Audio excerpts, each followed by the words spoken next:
Hello everyone, I'm Alan, also known as Player in 2009, and I'm back playing Derail Valley. This is my second attempt for the day. Last time I had a power failure immediately after I went live. Like, I was live for a minute and a half, and then everything's just gone. So, what we're working on today...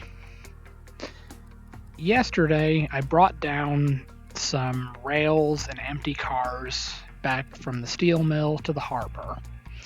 And now today, I have intermodal cars and one random boxcar going to City Southwest. Then I have some more intermodal cars, some fuel tankers, and some small acetylene intermodal containers, all going up to the machine factory. And then I also tacked on my caboose, basically for the fun of it. I don't really need the caboose for anything, but I figure, why not bring it along? So, we've got everything mostly organized according to weight. Like, all of these cars in the section going to City Southwest, they're all pretty much just a little shy of 50,000 kilograms each. Then these are like 40,000, and then those are all about 40,000. Or all the tankers, and then you get back to the acetylene, and that's about as light as it gets. Then about 19,000 kilograms for the caboose. So everything is ordered from heavy to light on the end. So weight should not cause us to derail.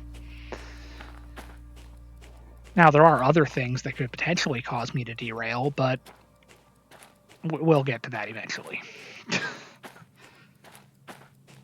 Alright, so what I'm working on is just getting these to City Southwest and all of that to the machine factory. But before I can do that, I need to run over here and get connected to my locomotives. Or turn them on, I should say. Alright, set the independent, release the train brake, turn the lights on. Pair with this. And I don't currently need that, so we can put that away. Because pretty much all I did yesterday was get the, or all I planned on doing yesterday was just getting the cars down here to the harbor and then getting them parked in their required spaces. But that didn't end up taking as long as I thought it would. So I ended up choosing where I'm going next, finding all of the cars, and getting them hooked up in the order that they're currently in now. So, now all we gotta do is just get in and go.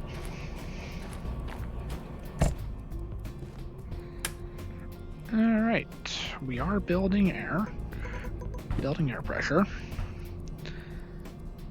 And let's drop that down. Turn this on.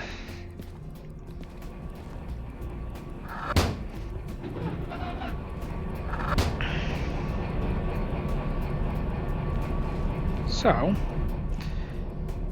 for all intents and purposes, we're now good to go. So, we can throttle up, hit the horn,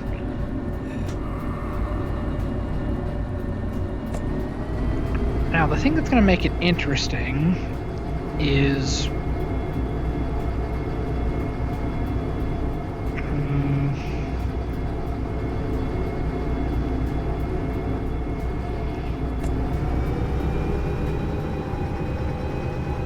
if we can move.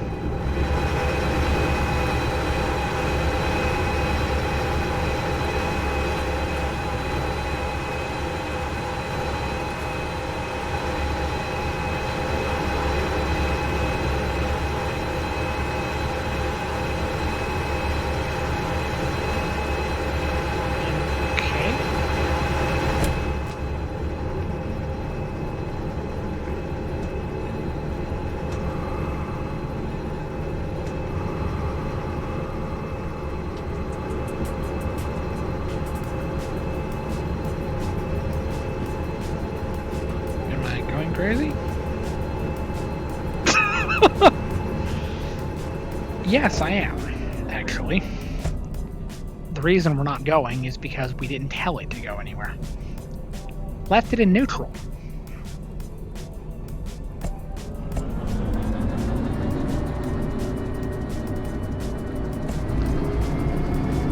The train doesn't really like going if it doesn't know where to go. Alright, so, in theory,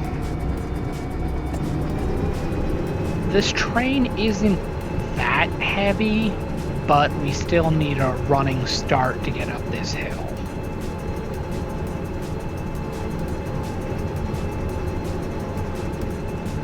And aside from revving the engine to all hell, while still being in neutral, let's hope we can get out of here without any more issues. Basically, the problem is this first turn isn't too bad. It's only 1.2% up. But when we get around that part, it gets a little bit higher. So we got to make sure we don't get slowed down too much when we get to that point.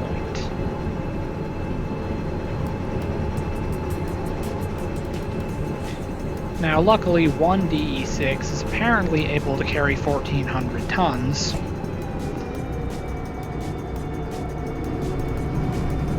But that's 1,400 tons on flat ground. So it starts getting a little bit weird when you start going uphill.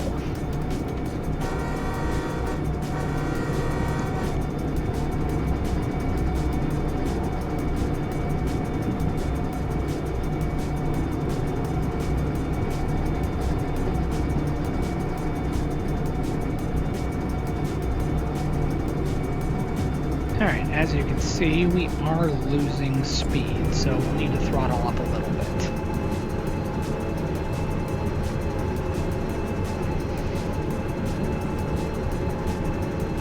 Yeah, 2.4%. Alright, now the first point of contention that we're going to hit is going to be this junction right here. Because we just came down from the steel mill, so we're going to have to flip this switch so we can go left out toward City Southwest. And then after that, it's going to get interesting because we have to leave 3/4 of the train right here on the east side of town so that we can back up the intermodal containers and one random boxcar into City Southwest.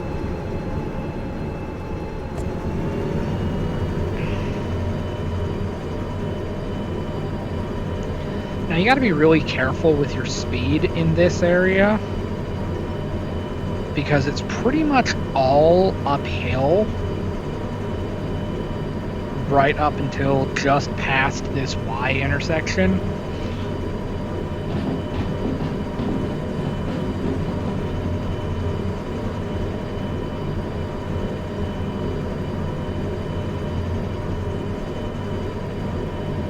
So yeah, that'll make it a little bit more interesting. Alright, double check my microphone, my stream, make sure everything's working like it's supposed to. Get a drink real quick.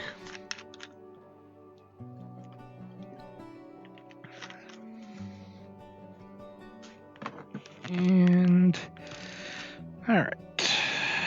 Chat window still open. Alright, we're good. Now the good news is It does kinda shallow out, but for the most part, you're still going uphill. And there's a lot of areas that the speed limit's only 40.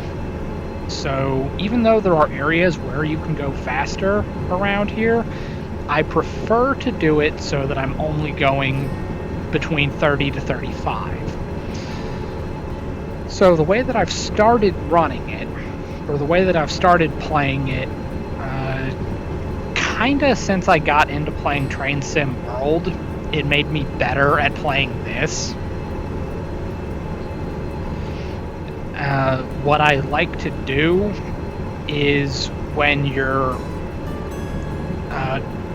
it's like how you control your speed. What I do is I set the throttle high enough to see my speed increasing, and then once I reach the higher end of my safe speed range, I will reduce the throttle until my speed starts to fall.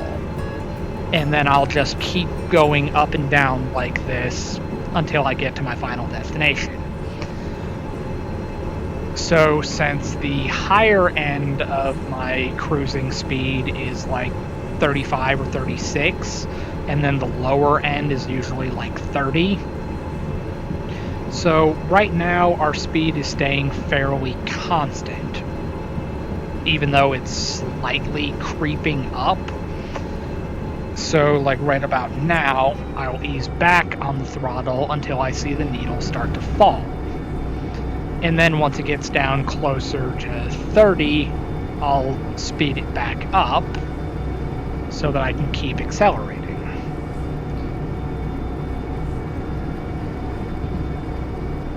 But, as you can see, my speed is not falling, so I did not throttle down far enough.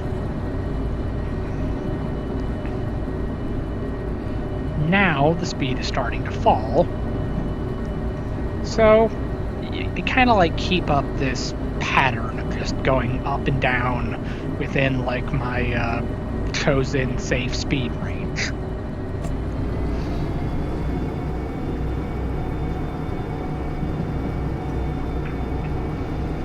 And then when I get to a downhill portion, basically you keep a similar mentality, but instead of you alternating with the throttle, you use the brakes. Like in a perfect world, you would want to use the dynamic brake, but I've come to find out... Hello, how are you doing? I've come to find out that there are limits to the dynamic brake. Like, it's only intended to be used within a certain speed range. I didn't know that until I did the downhill tutorial in Train Sim World 3.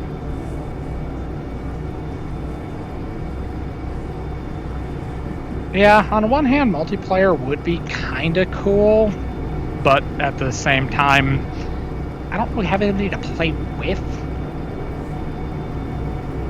And they've said multiple times, like, multiplayer is not even, like, on their list of priorities. Probably in, like, another game, if they make a sequel to it.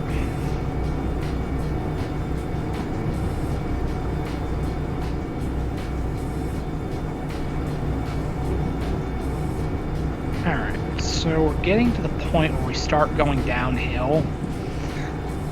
And yeah, when I start noticeably going downhill, I'll kill the throttle completely and crack open the train brake if the speed starts getting a little too high. Stuff like that.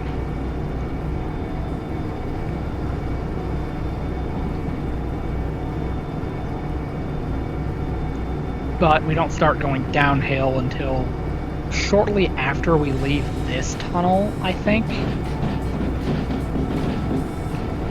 I finally seen the castle that's over there. Still haven't walked up there, but I finally seen it.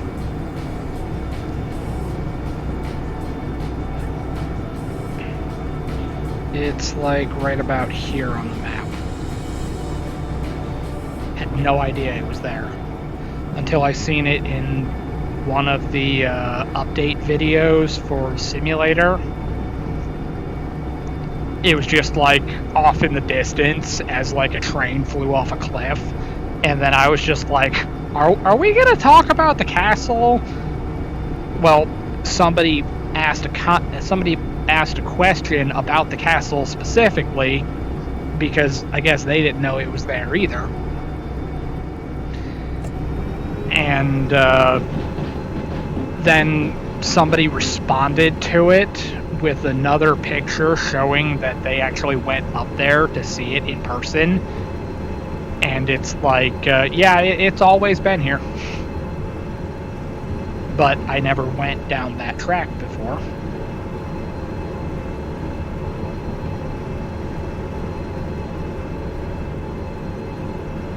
Although the angle that the screenshot was taken from was from this track, and the train was flying off the cliff into the river over here. And then when I seen it from the back side coming down this way. Alright.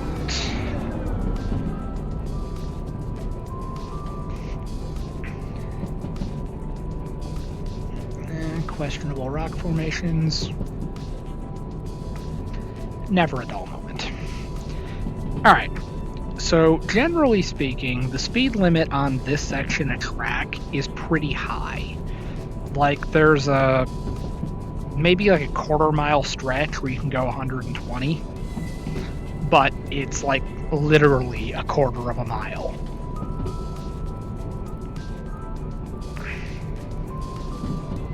Although, to be fair to anybody that's watching me do this from any other country, it's probably extremely confusing that I impulsively, or kind of like instinctively, use imperial measurements, even though the game is in metric. So I'll be like talking about feet, yards, miles, stuff like that, because it's what I'm used to. Which is also kind of weird in and of itself, because before I became a truck driver, I was a college student, and I was specifically a science major, so I've definitely had to use metric and SI units in the lab. But for the most part, in my day-to-day life, I use imperial measurements.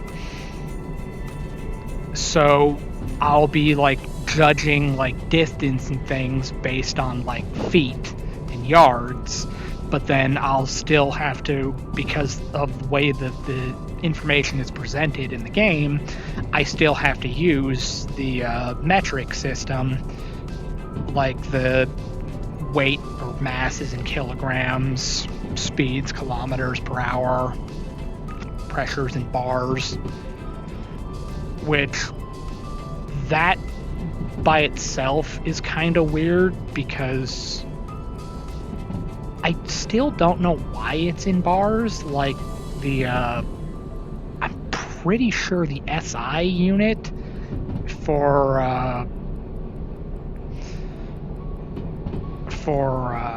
pressure is kilopascals, so kPa,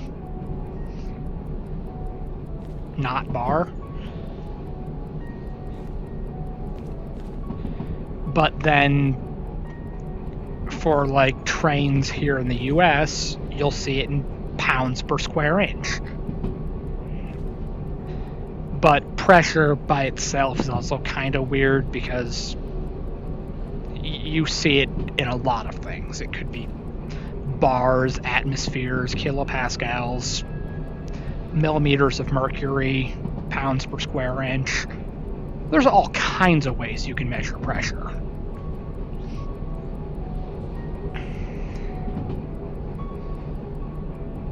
It's just weird that I would fixate on the bars on the pressure gauge. But then again, maybe it's just because I myself am a little bit weird.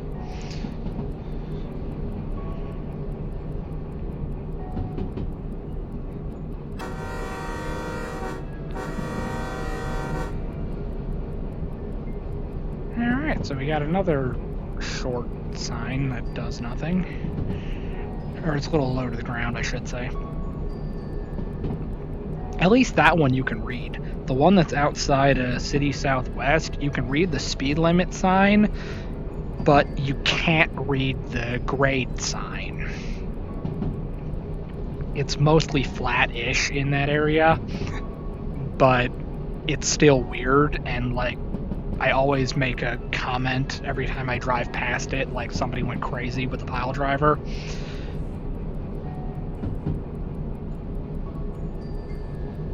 But really, it's probably something as simple as when they placed it in whatever editor the game was made in, they just put it too low. It's kind of like whatever, but supposedly, since people have asked about them in some of the update videos, that's another one of those things, kind of like my never-ending battle with the track switches and them like killing my speed. Just like the low signs, those are getting fixed with Simulator. But those aren't like explicitly like written features, because it's not like something that's being added. So I guess they didn't put it on the list. It was just kind of like implied that since we're fixing the entire game, we're also gonna do some optimizing and bug fixing. But then somebody pointed out in one of the update videos that some of the graphical things are still here, like the holes in like the mesh on like some of the mountains next to like some trees and stuff like that. Some of those things still need to be fixed.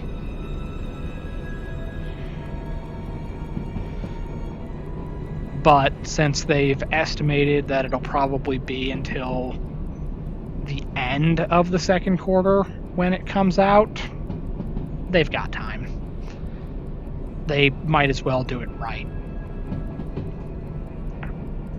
And since basically by everything we've seen, they've almost made the entire game over from the ground up.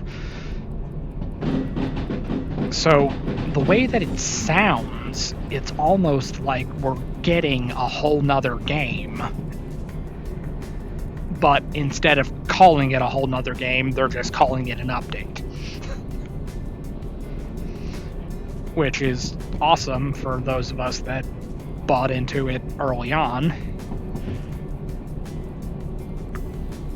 Because I think they said the price is going to go up, which it probably should be. Which it probably should, with how much is changing.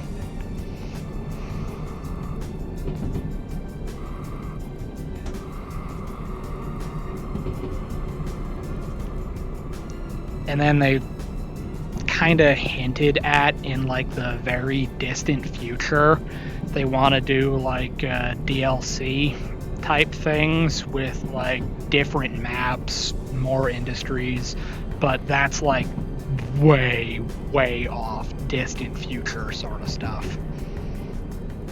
Alright, we gotta keep the speed contained because when we get to this corner we're coming up to, it's only 50 and it's one of the steepest steepest grades in the game.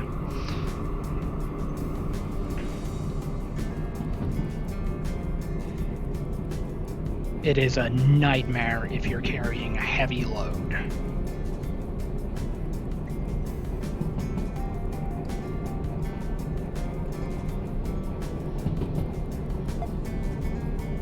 Alright, good to go.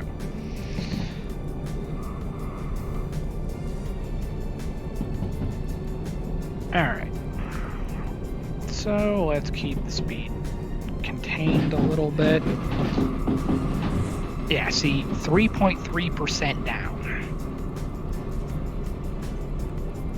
One of the steepest hills I've seen in this game.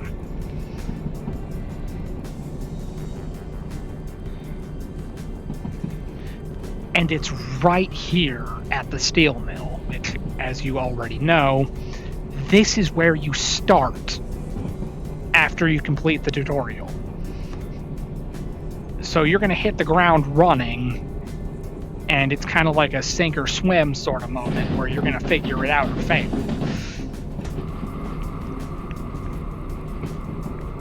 And it's just funny that right there is one of the hardest things to climb when you've got anything that weighs anything. It is wild. And as you can see from where the caboose is on the map, I now know where the back of my train is. So I've started getting more active in the Discord server. I've started asking more questions. I've started answering questions when it's something that I know about. So I finally got around to asking, since they've pretty much confirmed that they want to put Lantern as kind of like a cheaper end of train device. I asked in the post about it.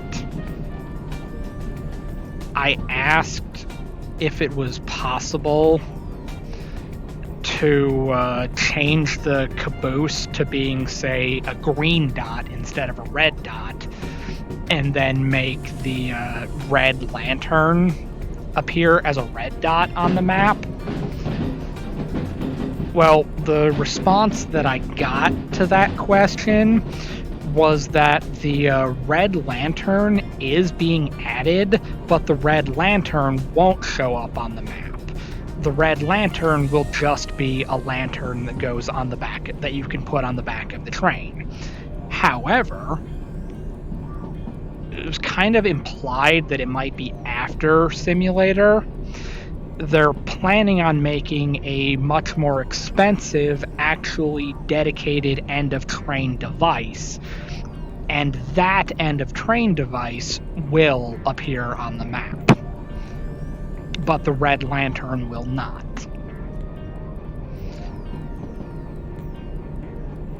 So, you win some, you lose some. But it was kind of cool that since I asked the question about it, I got an answer. And now I have a rough idea of what's coming. While it's not coming right now, it's in the pipeline. Or it's on the list. It's a work in progress. So, good news if you're worried about little trivial details like that.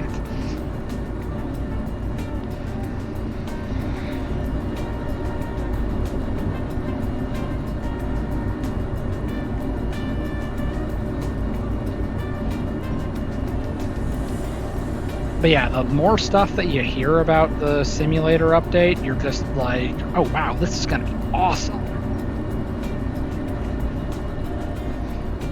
But then at the same time, since I compulsively play it exclusively in VR, some of the stuff in simulators not really going to affect me all that much,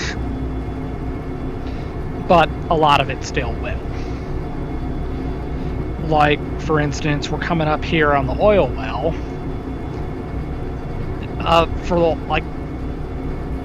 For the longest time, people have been asking if the oil pumps can move, and I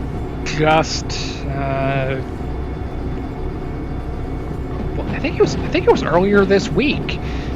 They were showing the video about environmental sounds, so like birds chirping, like crickets and cicadas at night. They showed specifically one of the oil wells, and the pumps were moving. So you've got like the sounds of the liquids and gases in the tanks. You're going to have sounds from the oil wells, the pumps. You're going to hear them moving. You're going to see them moving. And it's just going to be so many things that make the game world feel more alive and more interesting.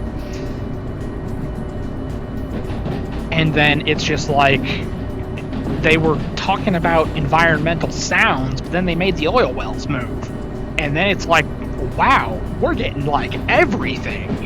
It basically is a whole new game, but we get to play it for free if we've been here this whole time. And this was quite literally the first game I got when I got my Oculus Rift. This and another game called Iron Wolf VR. Those were my first two VR games, and I played them a lot. I played this one a little bit more because if you were on the surface in Iron Wolf and you used the deck gun, I'd get a little bit like dizzy and nauseous when you start like cranking the handle to rotate the gun, and I did not like that. You turn the knob and then the screen is moving, but I'm not. And when things start moving, when your brain is telling you they shouldn't move, that's when you start getting sick in VR. Or the one time that I ever actually threw up playing something in VR was actually Boneworks. Now, at this point, I have approximately 700 hours in Steam VR. And I got a feeling I'm going to break something right now. Alright, but anyway, got about 700 hours in VR. I was playing Boneworks. I got to the very end of the rainbow, or almost the end of the campaign, right? And there's this part where you have to climb up like an inverted A-frame like ladder, and you have to get up to the top of like this big open room, and then you get like isekai to like a whole nother world, and you end up in like a medieval dungeon fighting skeletons. It gets weird after that point, but then there's like the futuristic guys in like the mocap suits and guns in between the skeletons. The game gets freaking weird there at the end. Hello. I'd say it's going pretty good. But yeah, I'm climbing up this inverted A-frame looking thing, kind of like what we did in the obstacle course in the Marine Corps. And I'm climbing up backwards, like leaning back, reaching back behind me.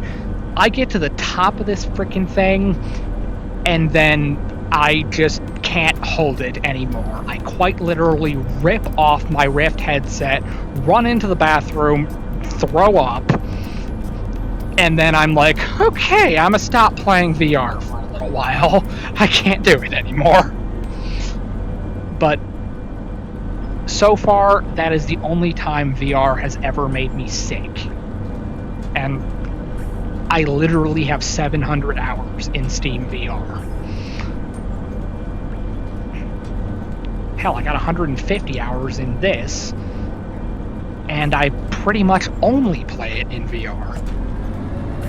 Even though they've gotten to the point where playing it standard on a flat monitor has gotten better. Like, they added the improved mouse controls, they made it more streamlined. You can now roll your mouse wheel to move like levers and stuff.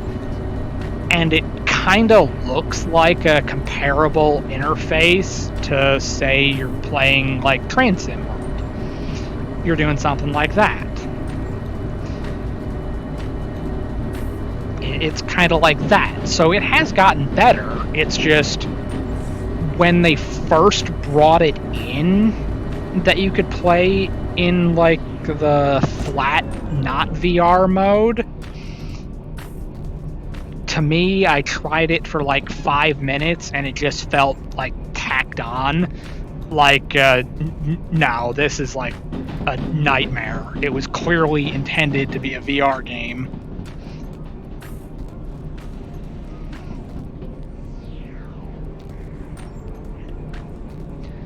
And yeah, it's like this was...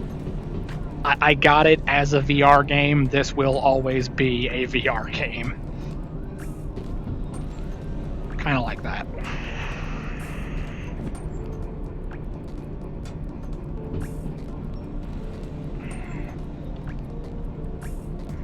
I don't think I've played that one. Alright, I gotta get my remote set up. Okay. We need 87. Yep.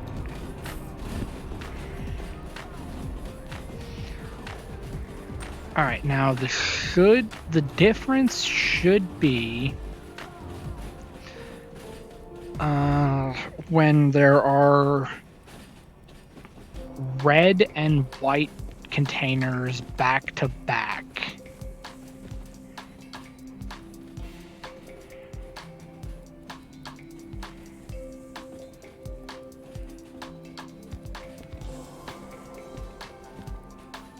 Alright, still these. Alright, I think it's these.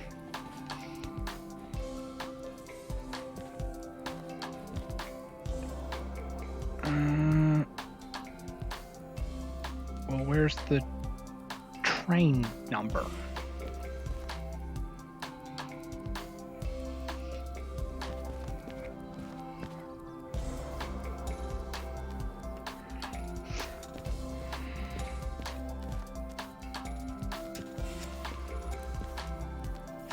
Am I losing it?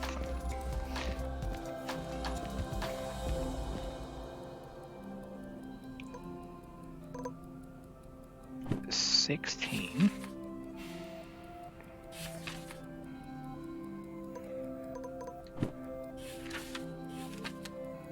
Uh-oh. Oh, great.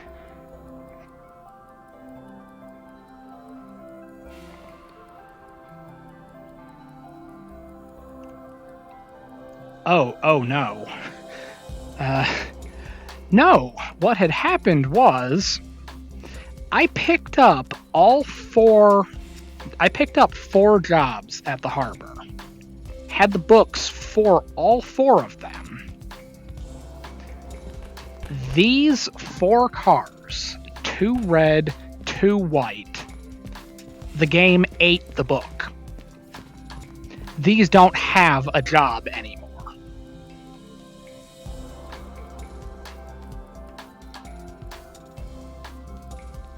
Alright.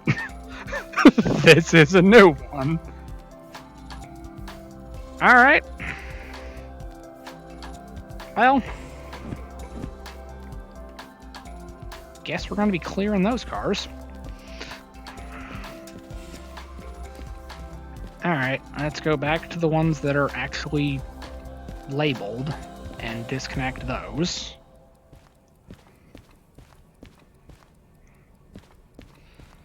Okay. Alright, this one is the job that's actually going to City Southwest. So, go right there. Alright.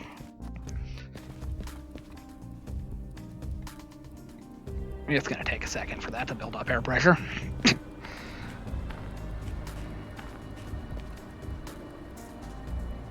Yeah, I am playing the game completely vanilla. I'd heard a few people on the Discord server talk about how not all of the mods are very compatible or friendly towards playing in VR. So I've just played it completely vanilla as it shipped.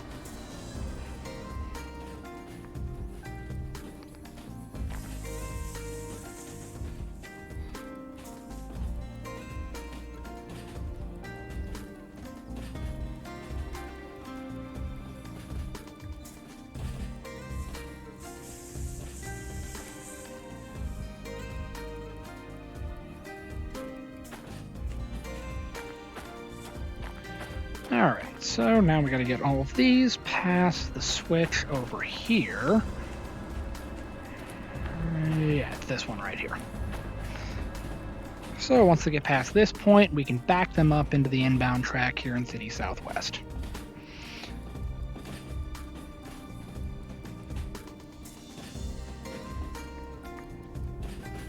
First I have a power outage and it kills my stream. Now I find out that the game bugged out and ate one of my jobs.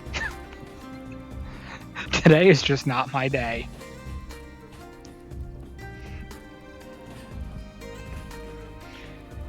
Alright, we need to speed up a little bit. Especially since this entire area is just like notorious for having messed up track.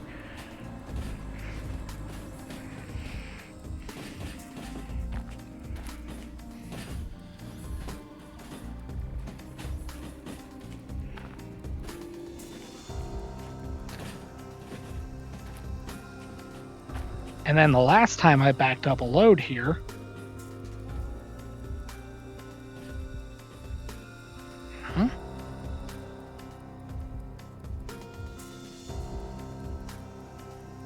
what did it do this time? Okay, clearly my auto moderator is going crazy. I don't know what's going on.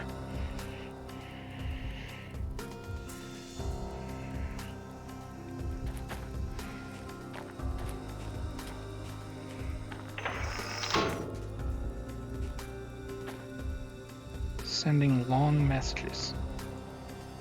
Oh, okay. No, I don't think I'll be able to read it.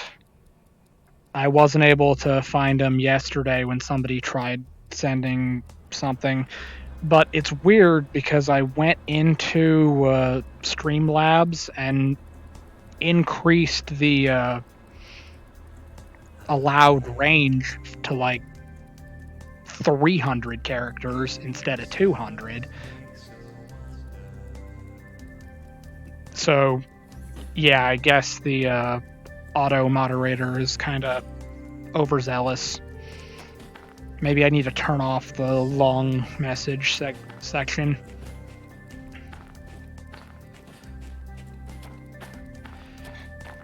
But yeah, basically I never tried to figure out how to mod. If it wasn't one of those things like, say, Space Engineers, where they have like native mods on the workshop, then chances are I'm probably not going to figure it out. Otherwise, it risks becoming like my original flight simulator back when it was Flight Simulator X. And I'm pretty sure my mod folder caused that laptop to stop working.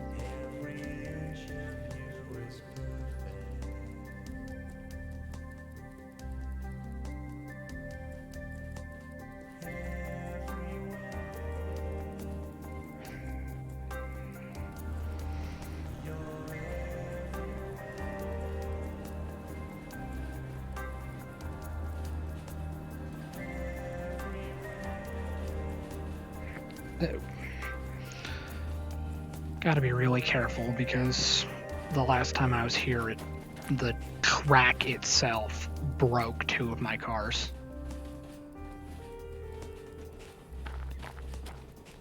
If the remote beeps and tells me to couple something, I'll know what happened.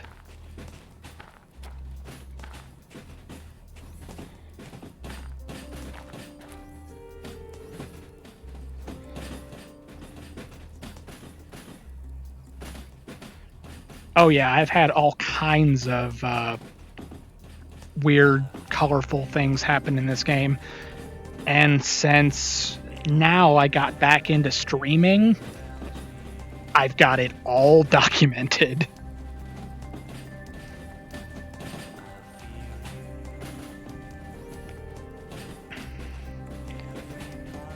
In fact, one of the clips that I have saved here on Twitch, I have when two intermodal cars spontaneously derailed at the harbor and just obliterated the cars and cargo.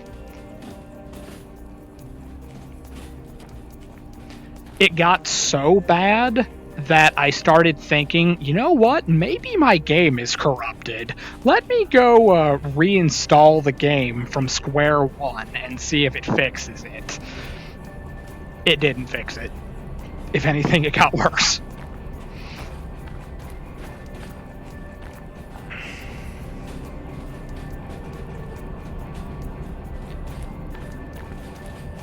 I need to make sure this actually is 3. It is. Alright, we're good.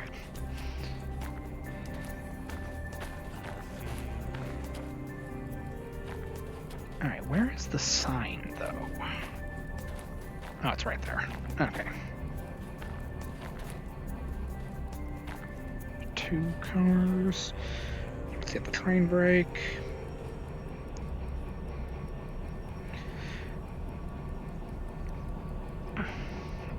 Yeah, that's what I tried doing. I tried just validating the files through Steam.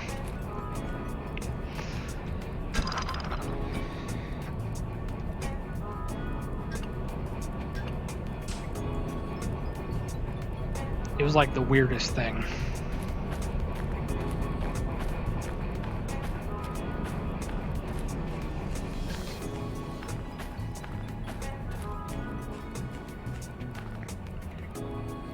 I guess while we're here, since I accidentally high-revved the hell out of my engines back when I was still at the harbor and I forgot to take it out of neutral, might as well back up and refuel the locomotives while I'm here.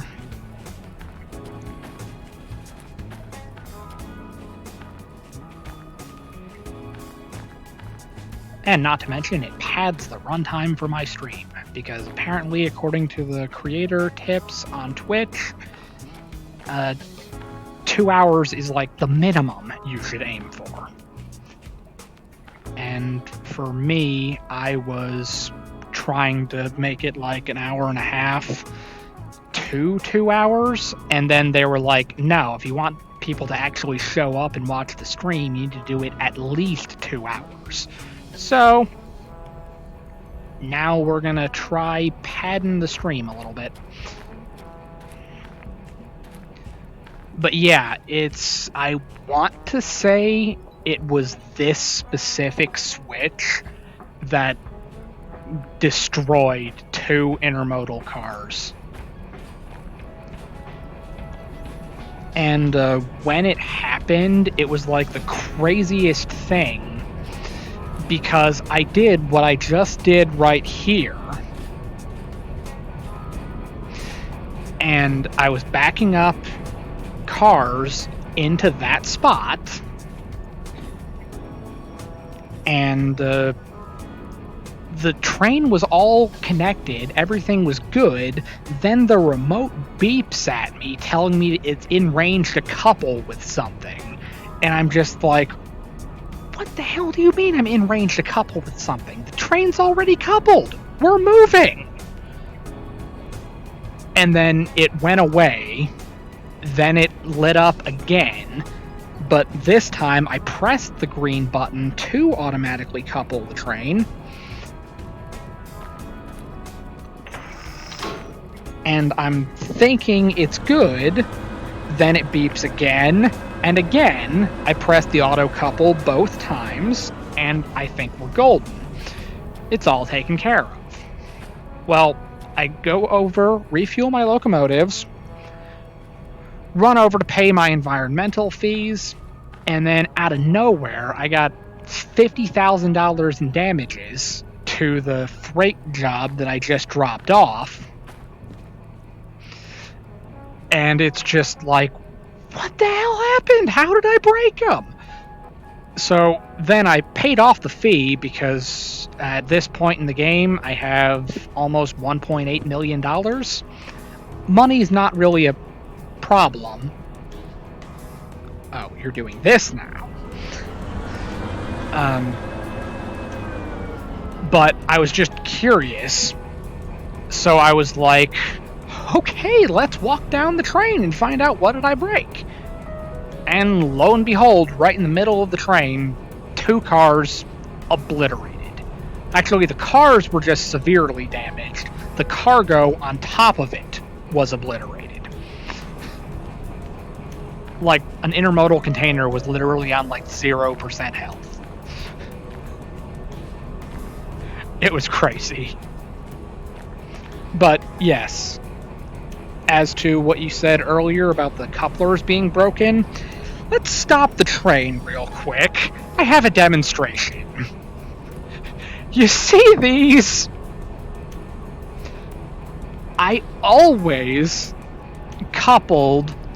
Originally I always coupled from the frontmost vehicle to the backmost vehicle.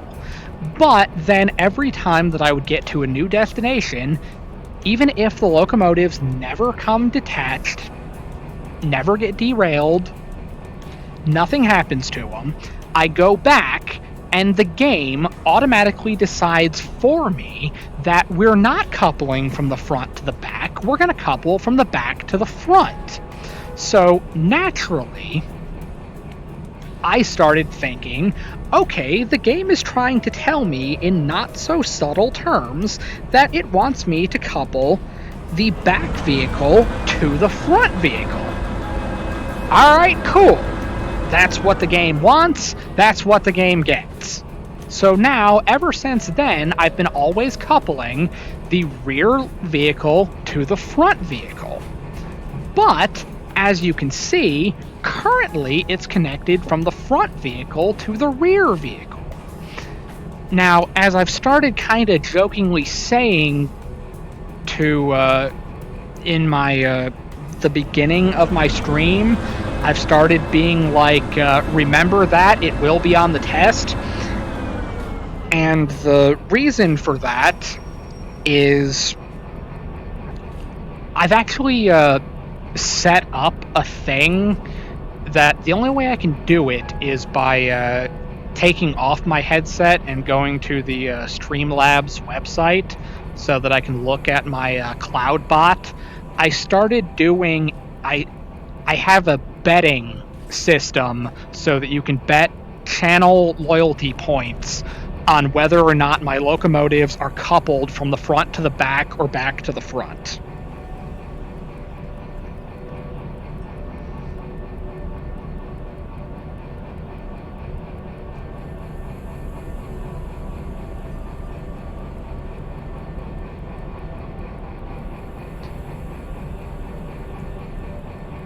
Well, being an American, I'm more familiar with knuckles anyway. But yeah, currently, front to the back.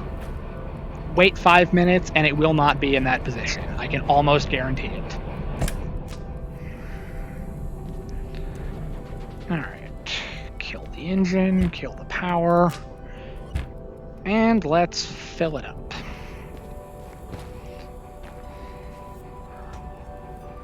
Still used about half the fuel.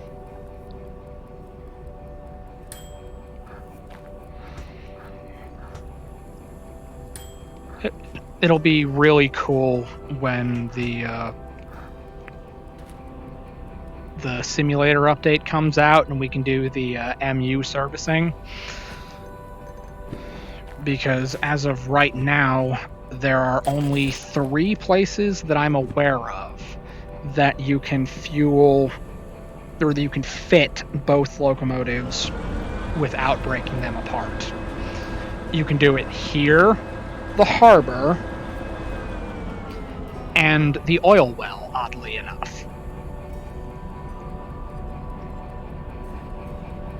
when I was at the oil well, I was like, there's no way in hell this is going to work. But you can back up 2 DE6s into that, not oil well, steel mill. My mistake. I misspoke. The steel mill. That little teeny tiny shed can fit both of my DE6s. It almost touches the bumper with the back locomotive, but you can successfully refuel 2 DE6s in that little tiny shed.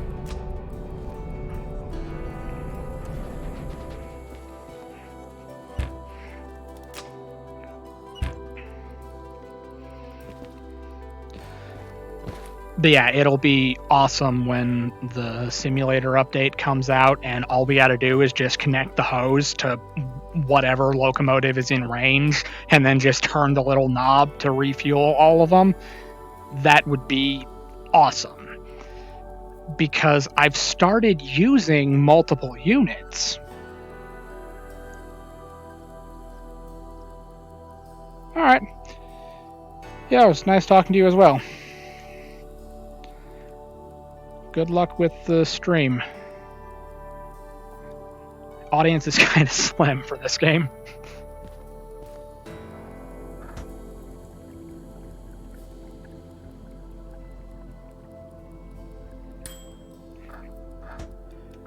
Alright.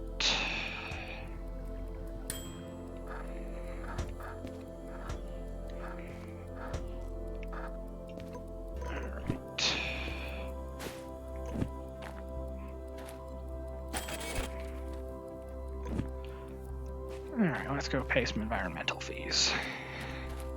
Oh, and turn this in, I guess.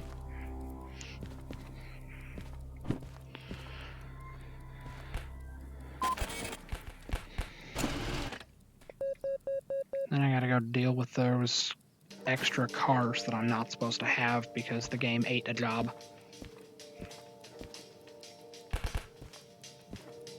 Anything going to the machine factory? No, of course not. Fees. Didn't break anything this time.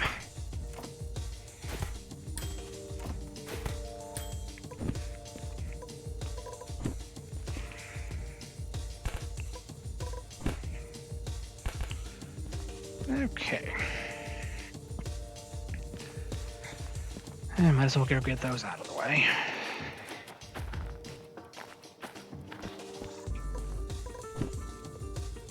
Clear.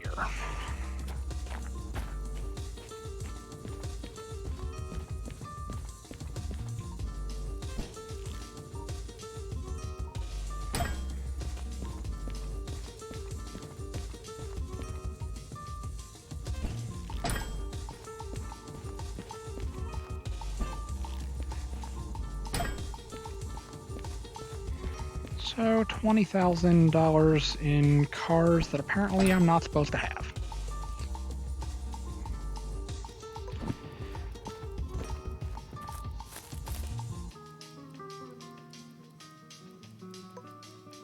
All right, 97. And these are the acetylene ones all the way at the back. That's 16. C4. Oh, and I don't even have to split them apart. So, good news. Alright.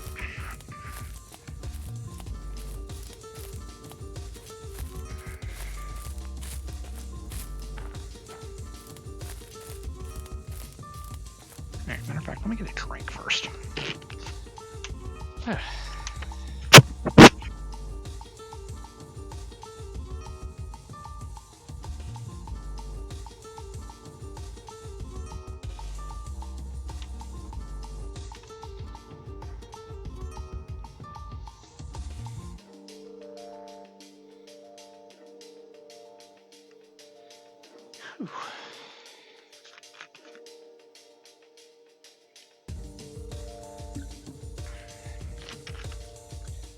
Alright, music's still playing, stream's still live. My headset hasn't bugged out on me. Alright, let's go grab my locomotives. I would still love to know how my game just, like, ate a mission that I had a book for.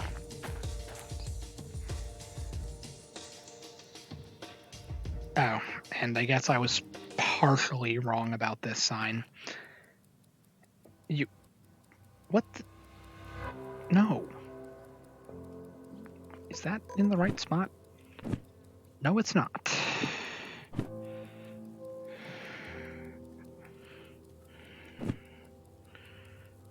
That'll work. But yeah, apparently I was slightly off about this sign. I thought you could easily read the speed limit sign, and it was just the grade sign that was eaten by somebody going crazy with a pile driver. But no, it turns out part of the speed limit sign is in the ground too. I know this is saying we're coming up to a switch, but I don't know what this sign means. 0.3 somethings to something. No idea.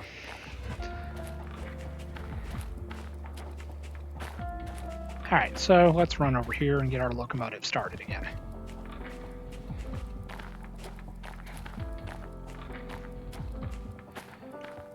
Alright, let's turn on this one. Drop this back down.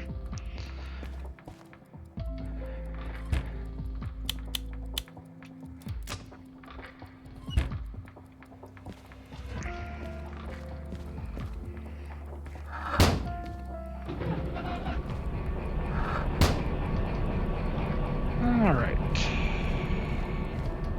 Let's go over here. How are we doing on pressure? Alright, we're still good. Haven't left the game, so there's not any reason it would have drained.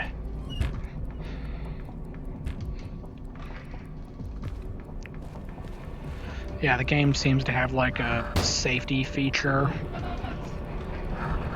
that if you quit the game, it fully sets the train brakes and just like hard reset everything.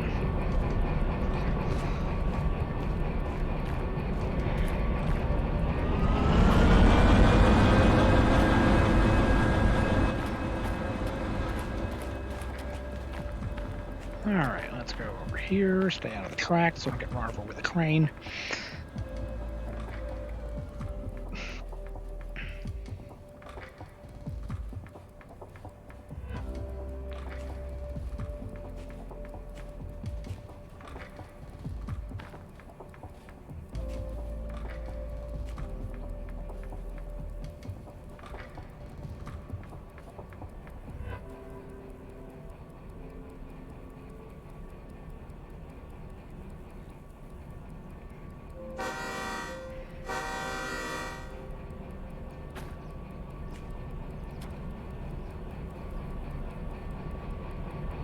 I'm kind of curious if they'll put the headlight controls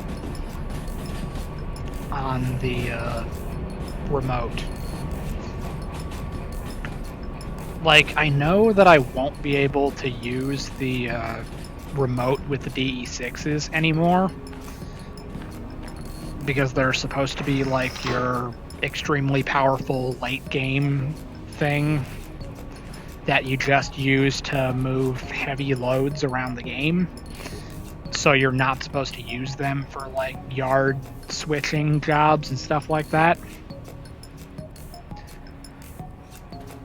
But in order for me to keep playing the way that I've been playing, I'll have to tack on either a DE2 to the back of my locomotives, or probably the DH4, because it'll be slightly bigger and slightly heavier.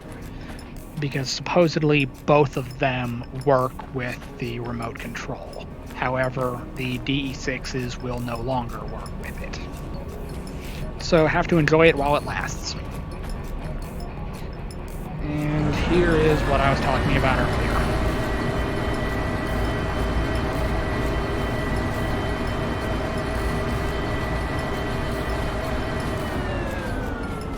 pretty much like every switch in this area can do that. It is the craziest thing I've ever seen.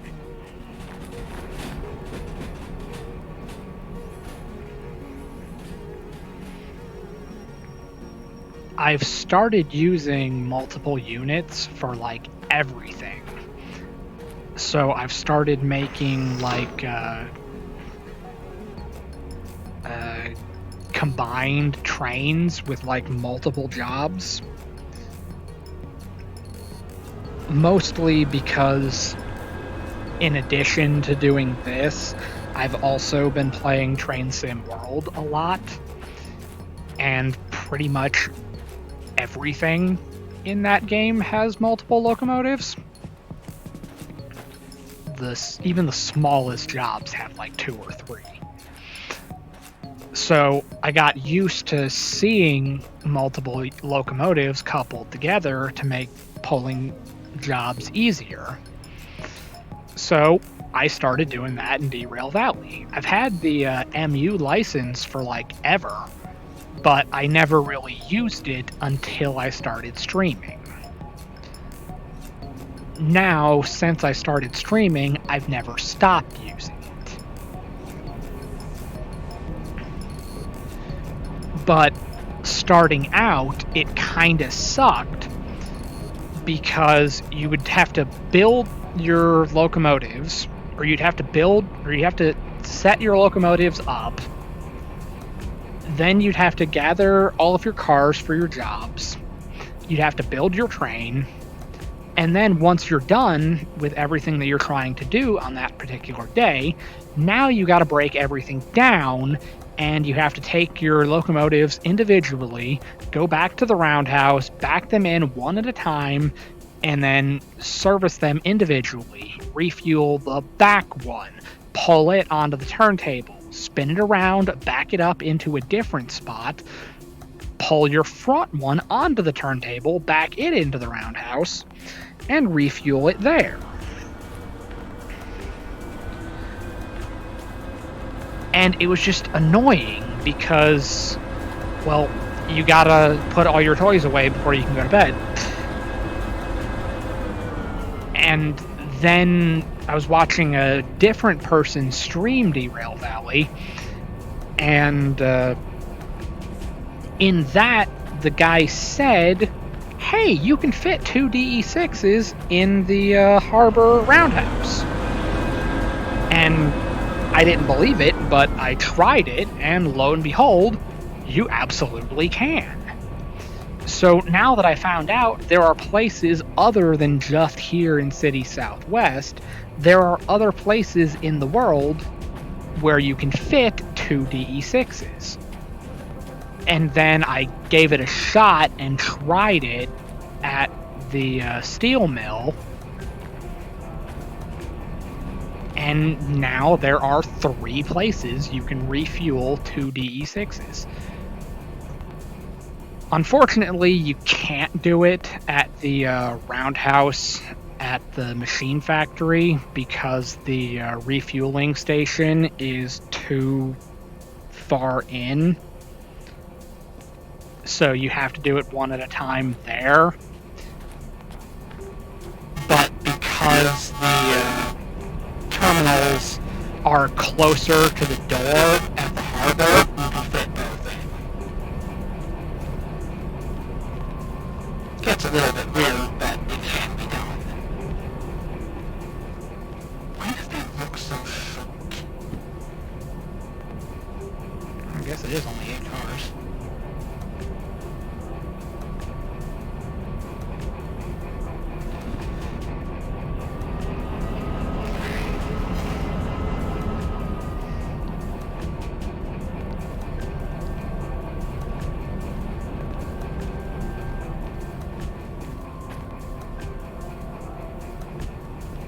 Alright.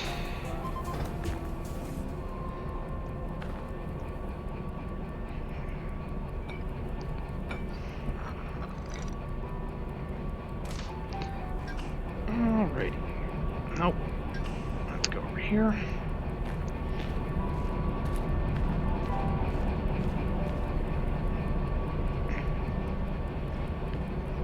And let's put this away. We're not going to need it anymore. No. Let's go back in here.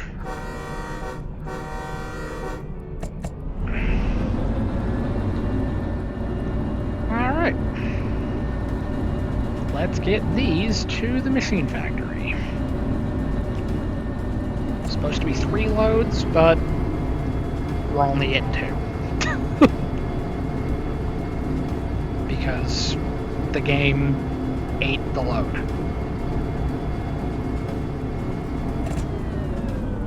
It'd be like that sometimes.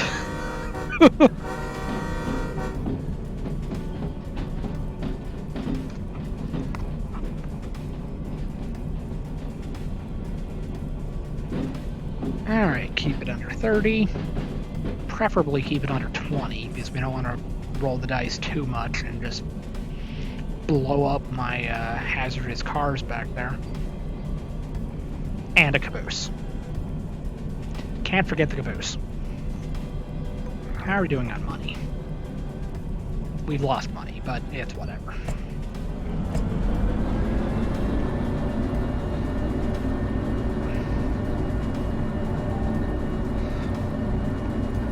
But we lost money because we had to clear some cars that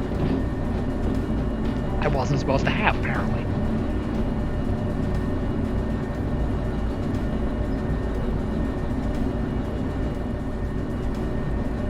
Never a dull moment.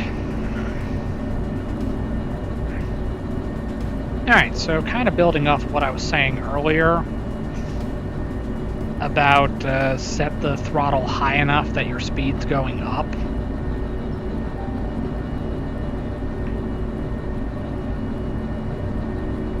Because any more than that, you're just like stressing the hell out of the traction motors.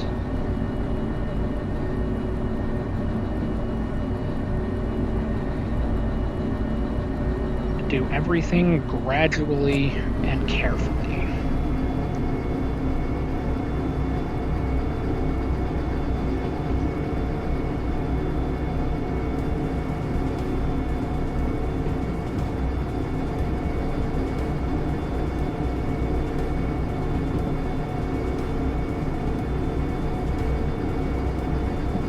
Go 100 through here. I mean, to be fair, it is a pretty straight shot to the machine factory. But at least the good news is the gasoline, diesel, and acetylene, both of those jobs pay pretty well. So shouldn't have any problems getting the money back that we lost on the mystery cars.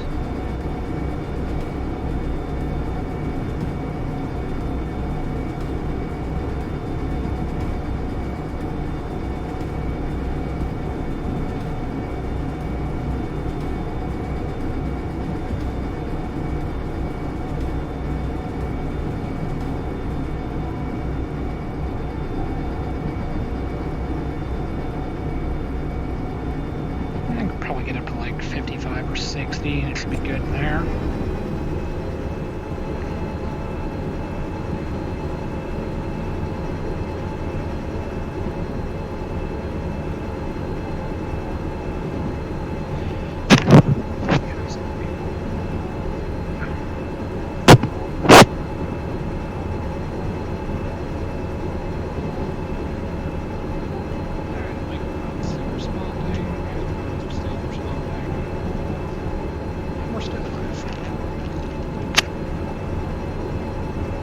Although I should probably be concerned about the light that's appearing in my headset, but we will deal with that if it becomes an issue. Right now it's just distracting. It's like a little white dot above my nose. It's like the weirdest thing.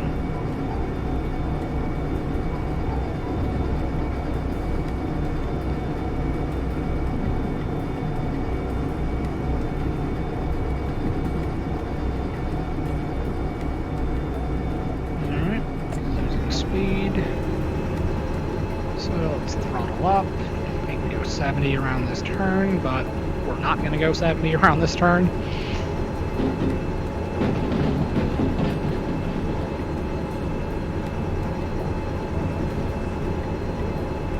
You can't really, like, eyeball a curve, but it just looks sharper, I guess.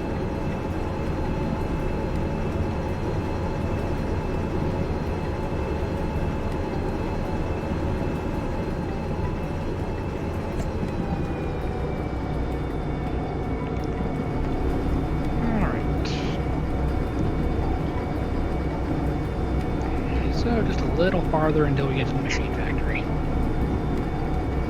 And then really all we gotta do is just pull these through C4 inbound and we're golden. Then we just pick out our next set of jobs and probably get them assembled. Hopefully this time we can get something going back south again.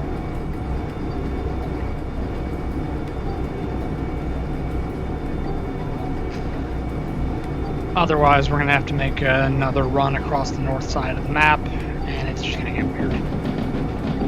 But it's like, whatever. I need some variety in the routes that I run in this game.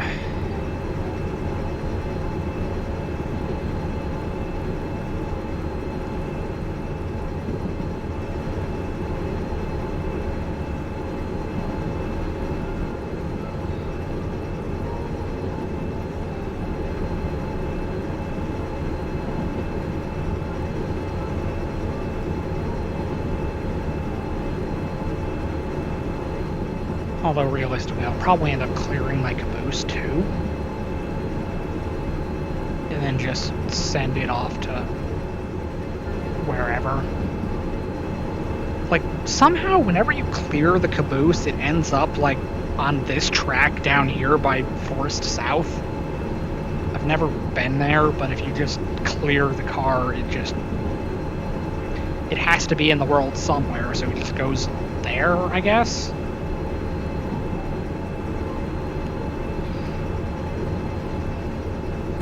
You would think it would go back to whatever, to the garage it came from, but apparently not. Alright, let's clip through reality real quick. 40? Alright, we're coming in hot.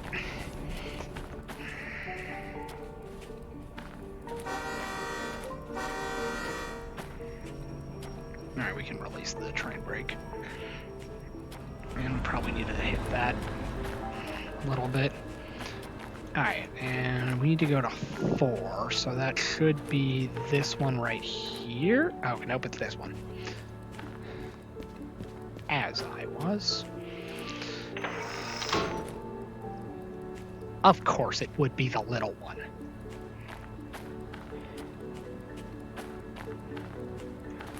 Alright, let's slow down, because we're on flat ground now. We've cleared the hill. It should be good at this point. Should be. Doesn't necessarily mean it is, but that's another thing entirely.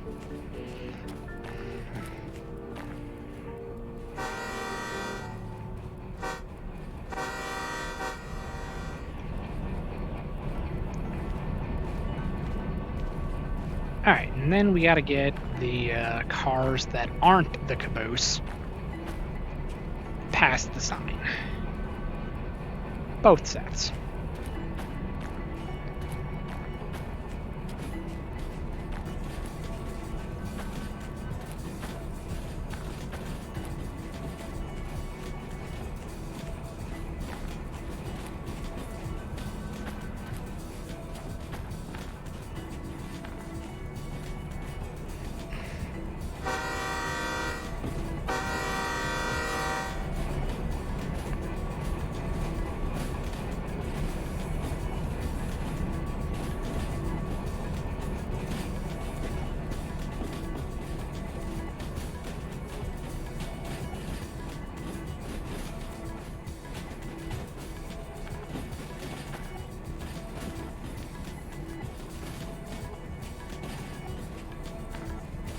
Yeah, that convoluted process of having to refuel both locomotives individually made it less fun to play with multiple locomotives.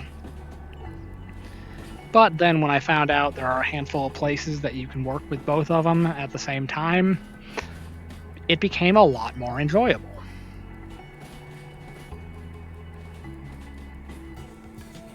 So I started doing it more often. Now I pretty much do it for everything. And it's even more so now because I have 2 sequential locomotives.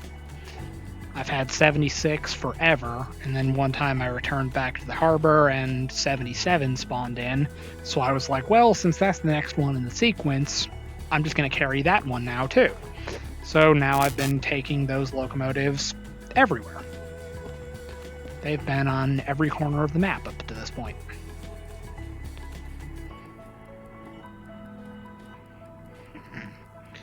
Alright, we gotta hit the train brake.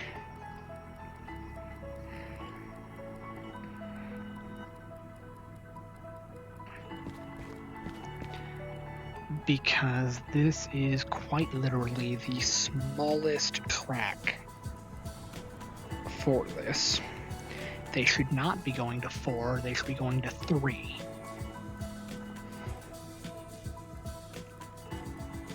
Oh, I mean, I was wrong. The caboose is 22,000 kilograms, not 19.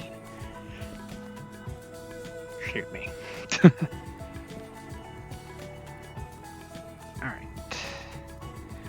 If we hit the brake, not the brake. Alright, let's grab this thing. No, doesn't cost a dime to remove the caboose.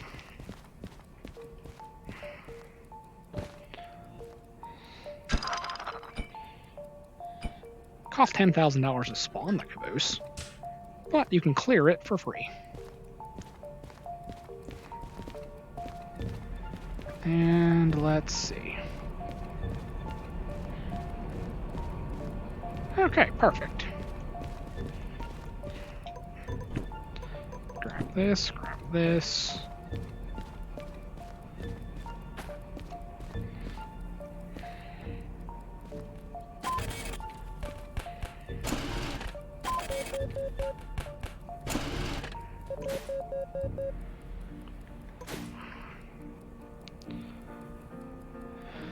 Alright, 50 grand. Alright, we're not doing bad. Alright, anything of value going anywhere cool. Oil well central, that's pretty cool. This is what we're gonna do. We're hauling cars back to the harbor. Alright. How long have I been doing this? Not long enough. Alright. So, next course of action. I'm gonna run over to the military base, see if we got anything fun going down to the harbor military base.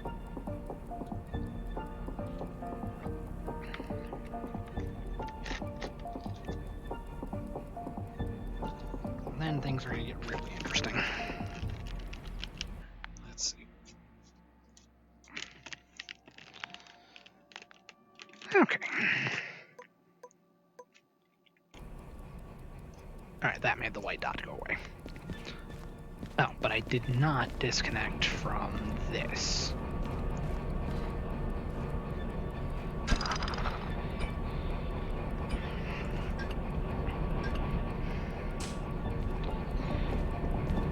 Okay. Now, just for the sake of argument, it's now back to the front. It switched, and all we did was leave City Southwest.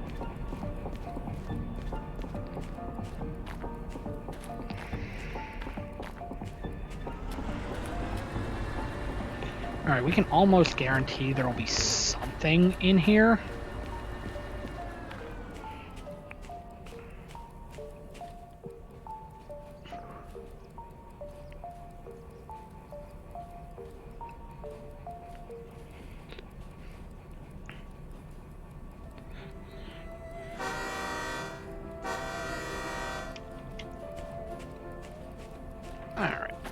Let's go check it out. Yes. Tanks going to the military base, going to the harbor.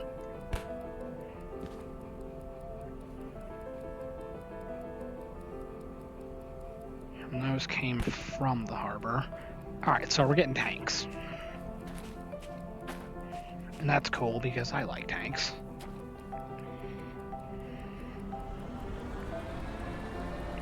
Why is it going... I know why, it's just annoying as all hell.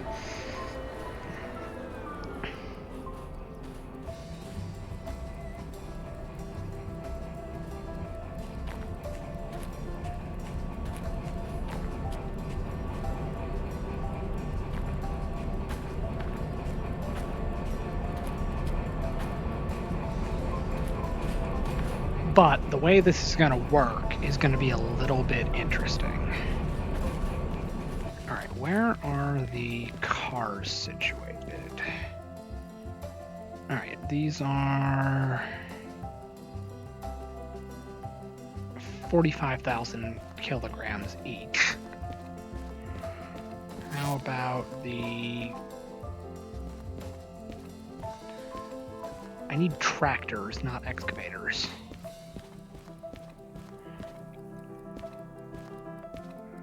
Where are the tractors?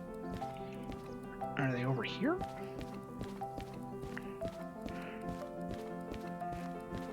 If I had flat cars with tractors on them, where the hell would I put them?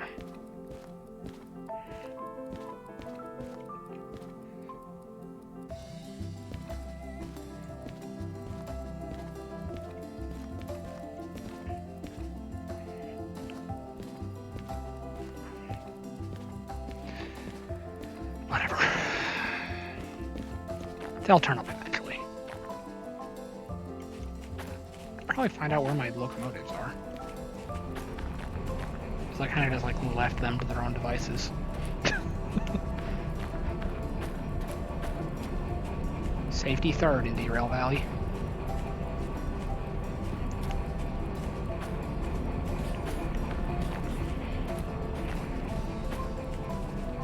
Although if I would have waited just a couple more seconds, they would have started going down this hill. And then it would be the most disappointing sequel to Unstoppable ever.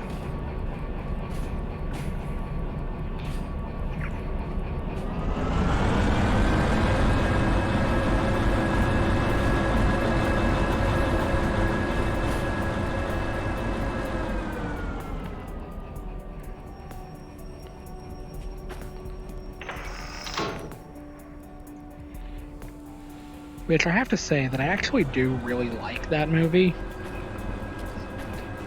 Even though at some point I got bored and I looked up like what really happened with the quote-unquote Crazy Eights incident.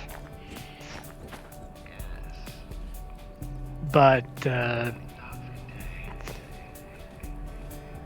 I still like the movie,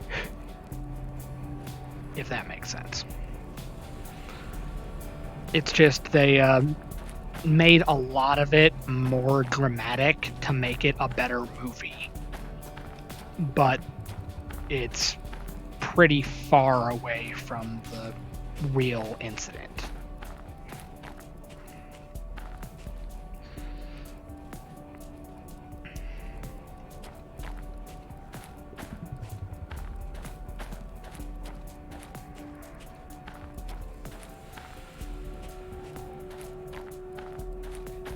The real thing was crazy, but not that crazy.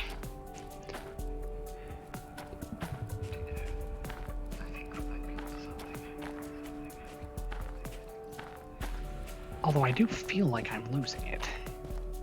Like,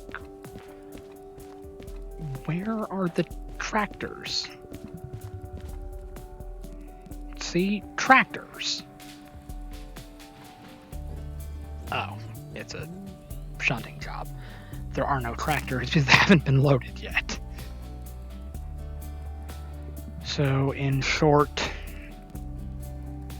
you need to actually read what type of job it is. So more than likely, I'm just getting these cars. And maybe these.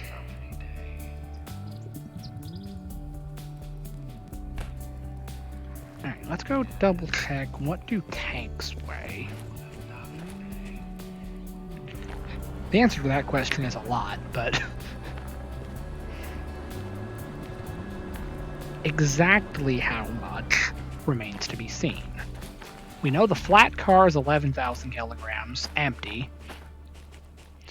So... Okay, so instead of being 45,000 apiece for the car haulers, these are 52,000 apiece. So these go in front of the car haulers.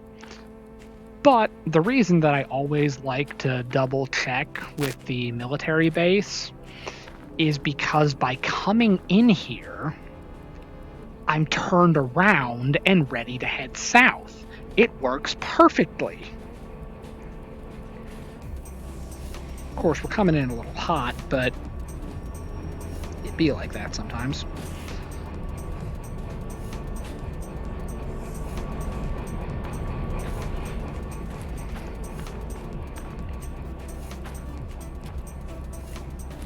And we're exporting tanks.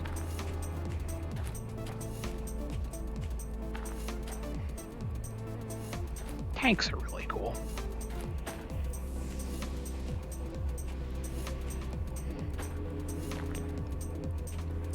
I mean, sure, the wheels aren't connected to the tracks, but it's whatever. No one's meant. You're not meant to look at it that hard. And then these are getting emptied, which in theory we could just do that just to get it over and done with.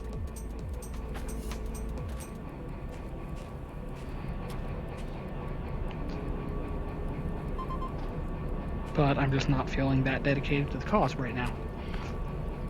So, connect back to front.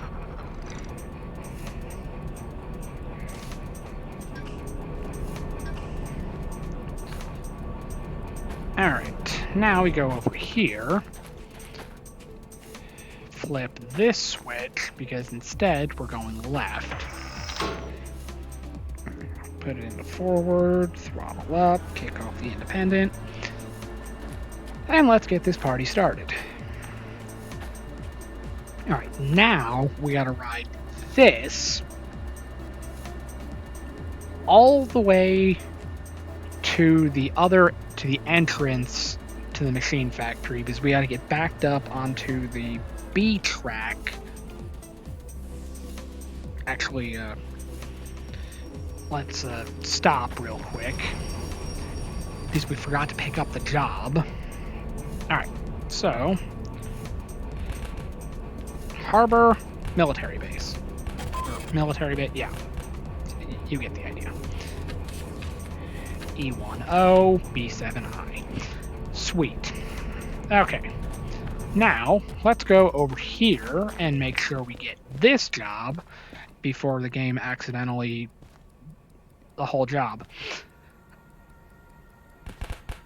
Let's get that. And this is B something, B20. And you know what? While we're at it, these are going to Oil Well Central. We can make that happen.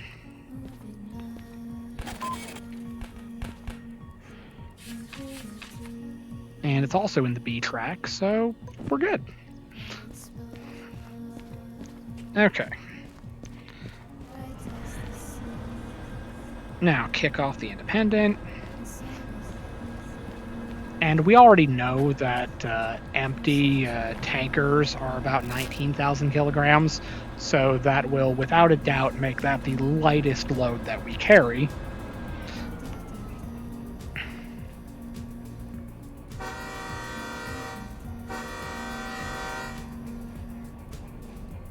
I mean, sure, we hit the horn a little bit late for that crossing, but we're just in time for this crossing.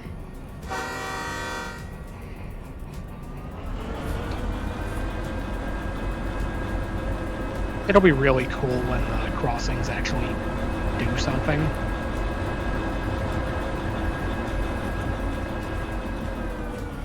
Just add it to the list of stuff I'm excited about for Simulator.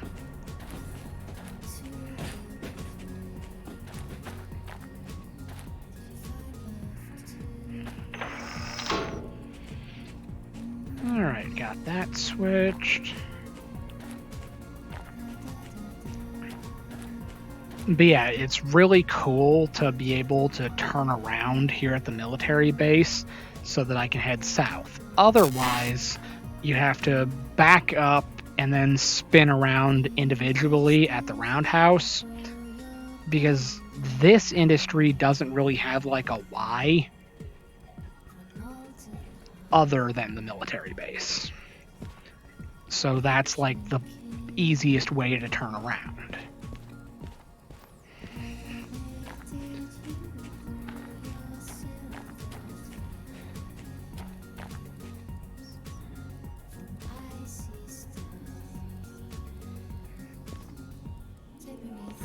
Alright, cool.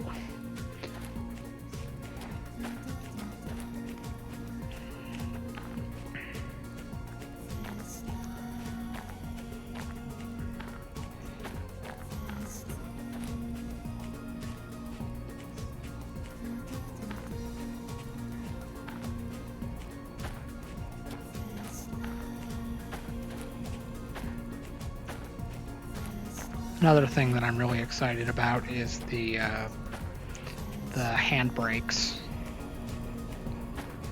and proper simulation of the brakes on the train in general.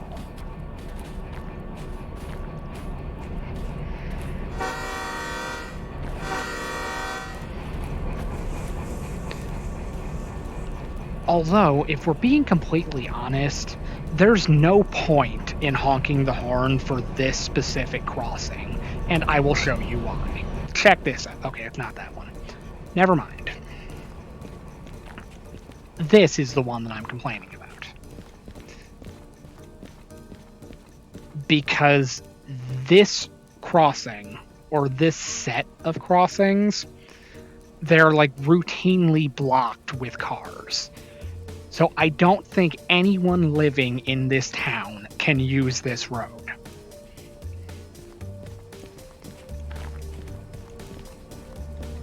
But this one they still can, so we should probably honk here, because the passenger terminal's back there.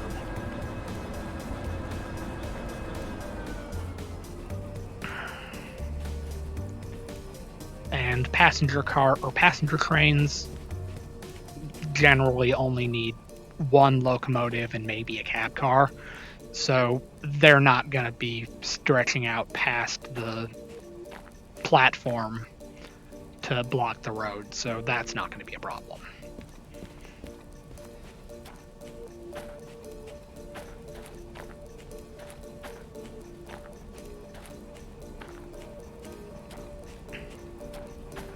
It's generally just for like heavy freight applications that use these locomotives. But the passenger ones don't pull as hard. Or they can't pull as much. But what they lack in pulling capability, they make up for in speed. Basically any like sort of high speed passenger train can fly past these, just completely blow them out of the water.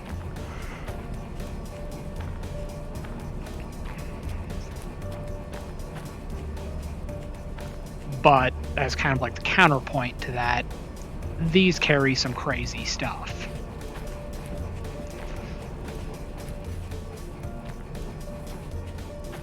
And you don't want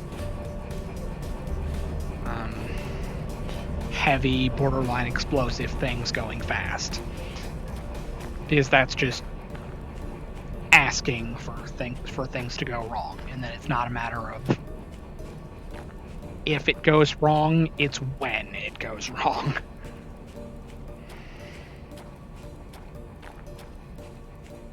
Although it kind of sounds like, when you look at the Discord server for the game, a lot of people play this on the other side of the world. So you get perspectives from railroads and other places between this and Train Sim World, of course. And apparently over in Europe, they maintain the railroads a little bit better, so they even carry freight faster than we do.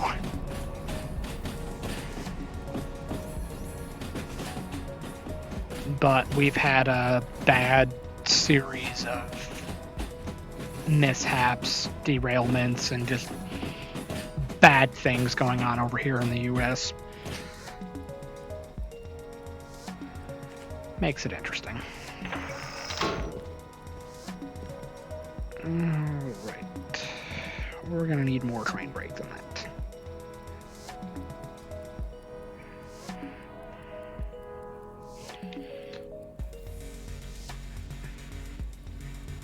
Okay. Luckily, it's not that heavy right now. But it's going to be.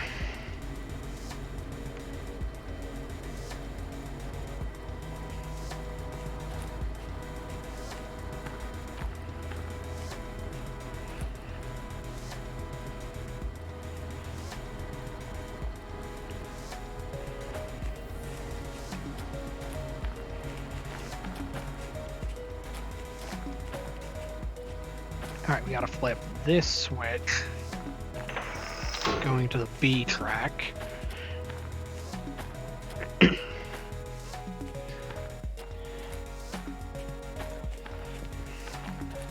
And luckily, there's only one section of tankers over there.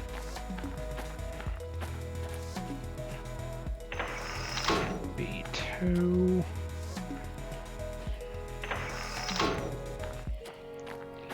And B6. Alright, we're good. Now let's find my locomotives. I'm sure I left them around here somewhere.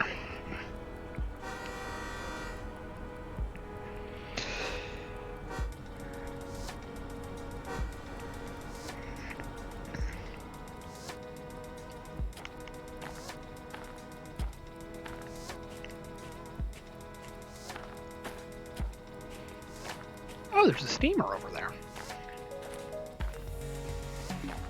I like the 282, but it's just such a pain to use it.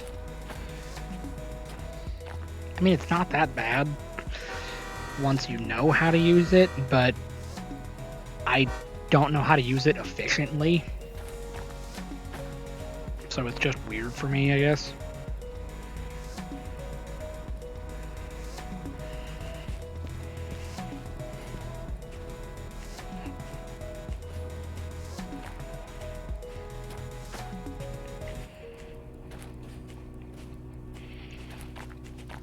And these are probably the cars that are going to be loaded with tractors.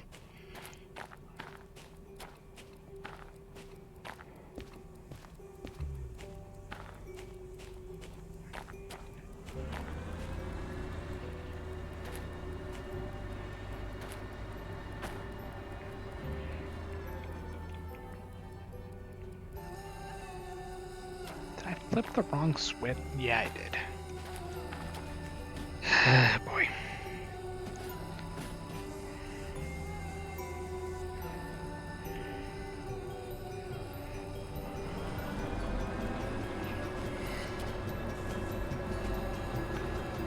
I did not flip this switch.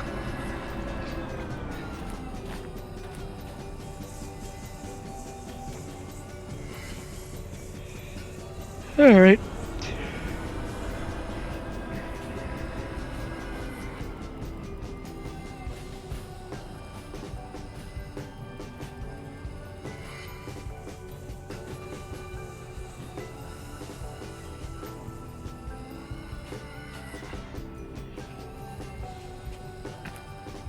Yeah, I made sure everything was aligned to get to those, but I didn't check this switch.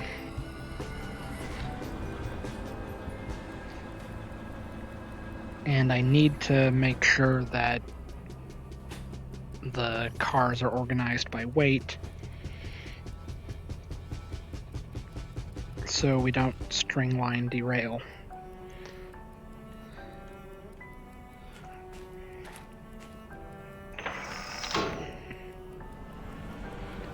Okay. Now we're going the right way.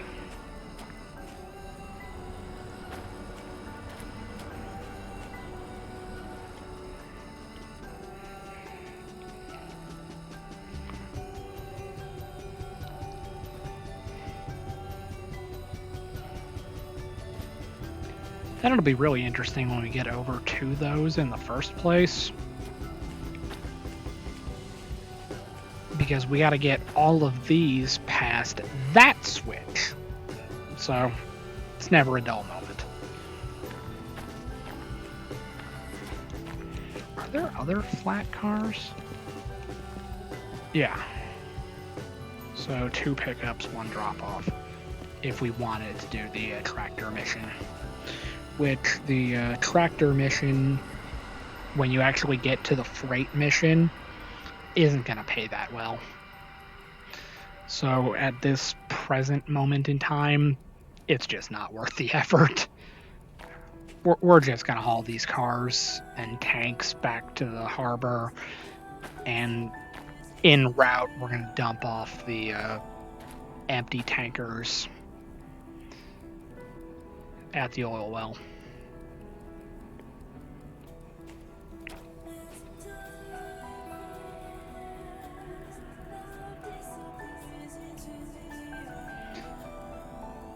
Alright, just a little closer.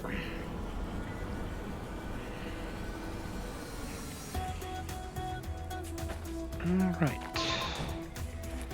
Impact. Nope. Oh, damn you. Alright.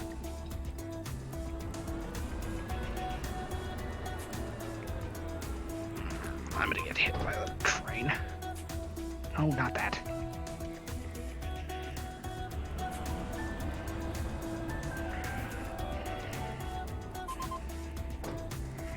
Okay.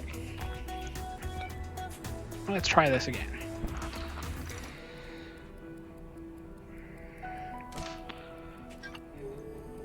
Okay. Now let's go to the back. Make sure we've got air. We do. Put it into forward, throttle up, kick off the independent, and let her rip. But we gotta be on this side, because we gotta get past this switch right here.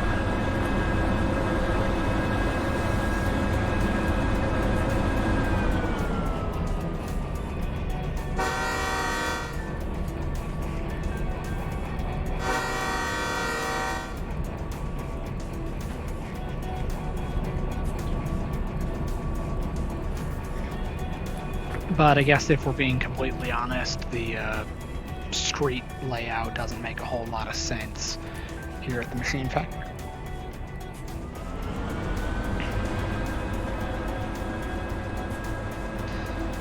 Alright, well that's slowly speeding up. Drink real quick.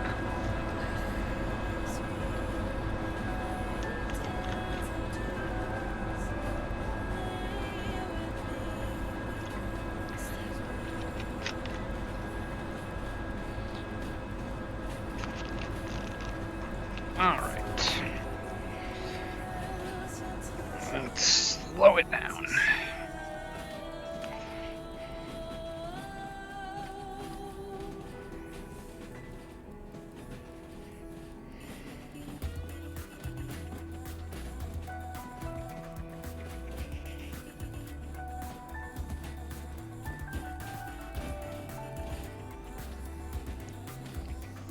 So apparently on the Discord, they were saying that the model cars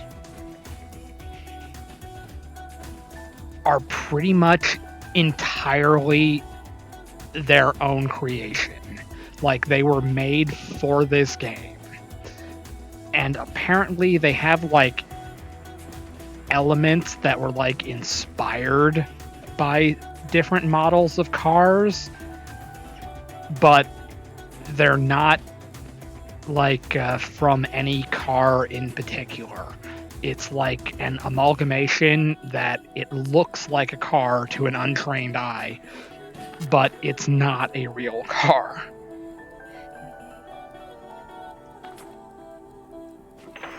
It's just something weird, I guess. That at least I thought it was cool.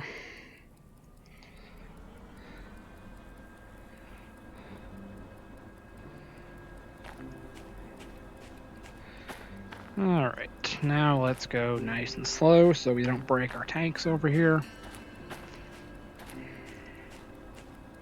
Well, after we speed up, of course.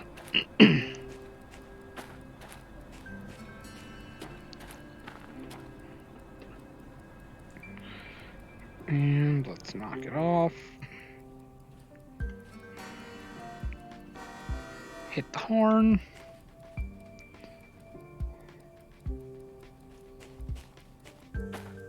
But it's kind of cool that they're adding more types of cars. Like, you'll see these, and every once in a while you'll see like a minivan or like a transit bus looking thing, but they're adding more.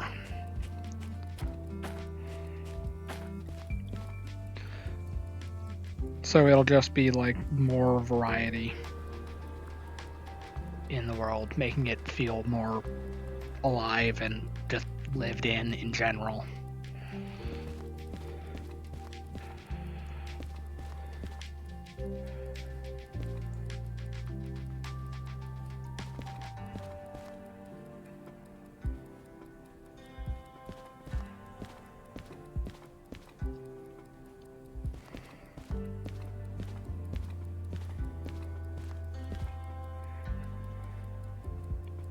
As long as it keeps up that speed, we should be fine.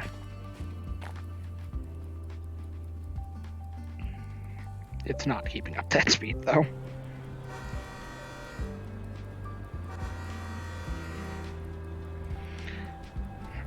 Alright. That speed is safe to hit these cars.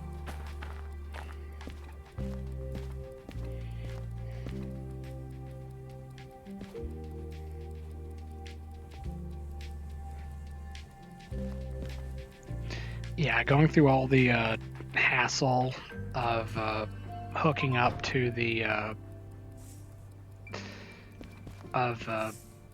either switching the military supplies over at the base or loading up the tractors.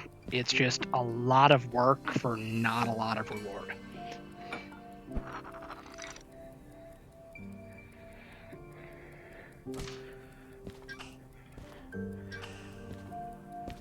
And even though I've been trying to make like longer streams to allow more people to come in to watch longer,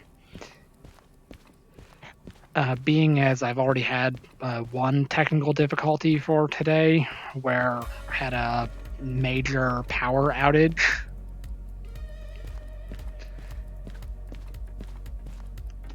I'm just not feeling very motivated at this exact moment. And then after that mishap at City Southwest, where the game just like ate one of my job booklets and then changed the 3 that I had left, that was just like, okay, maybe today is just not the day to be playing Derail Valley.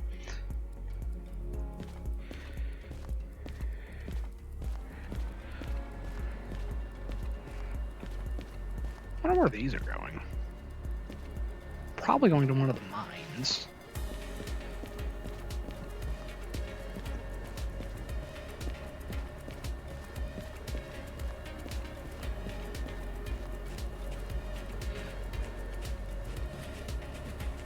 But these tracks are like blocked all the time.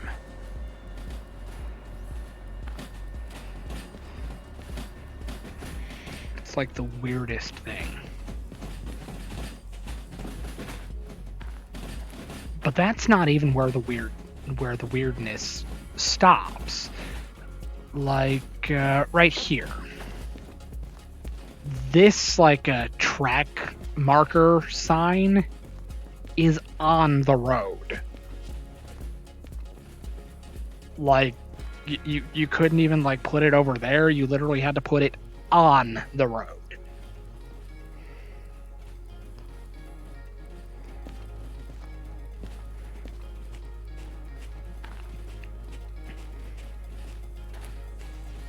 I really like the game. It's just there's a couple of things that just kind of look off. At least on the plus side, I don't complain about this one very often. I pretty much like can't stop complaining about Train Sim World. It's gotten to the point where I can pretty much guarantee I will never have a sponsorship by Dovetail Games. And I definitely like this game a lot more, just for the immersion of feeling like I'm actually like in this world when I play it in VR. Then stuff like that happens, and you're just like, okay, let's let that go. Lighting overhaul coming in, simulator update.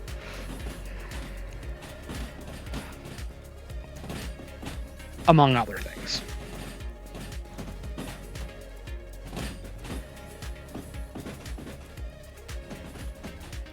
Alright, so we gotta flip this switch. So we're going back to the C track. And let's hit the train brake. Let's hit the independent. Then we'll go back here and get this switch right here flipped back to the unlabeled through track. All right.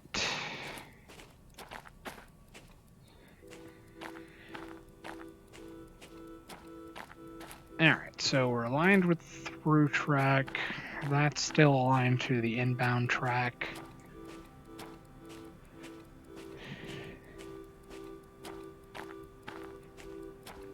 All right, so as a bit of a recap for what I've been doing so far, came up to, or left the harbor with 4 cuts of cars. Apparently only 3 of them were active. Got to City Southwest, dropped off a load of intermodal containers. Easy day. Then I cleared the 4 cars that were on the job booklet that the game decided it just wanted to eat. And came the rest of the way back up here to the machine factory, dropped off both the gasoline and diesel train and the acetylene containers. They both went to the same track, which was odd considering they went to the short track. If they would have went to 3, it wouldn't have been a problem, but since they both went to 4, it was a little bit of a problem, and there was about 3/4 of a car length left in the lane between the cars and the signs. So, got those dropped off, got them split up, turned in the assignments, paid off the environmental fees, took care of all of that. Then walked over to the military base, checked out what was going on in there.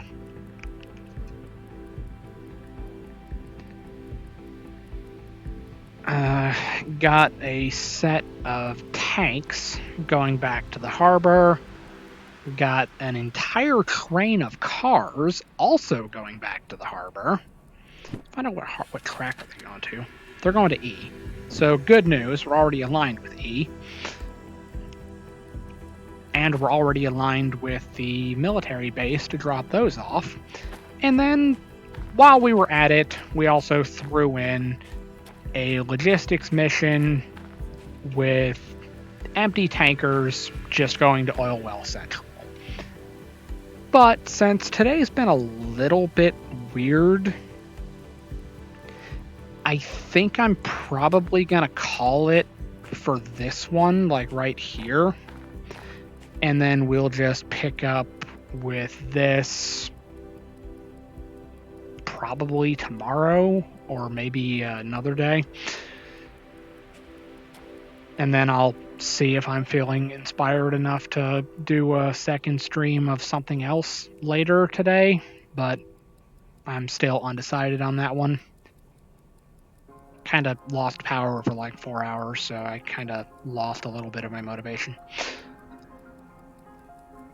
But as of right now, I think I'm going to rewind my clock.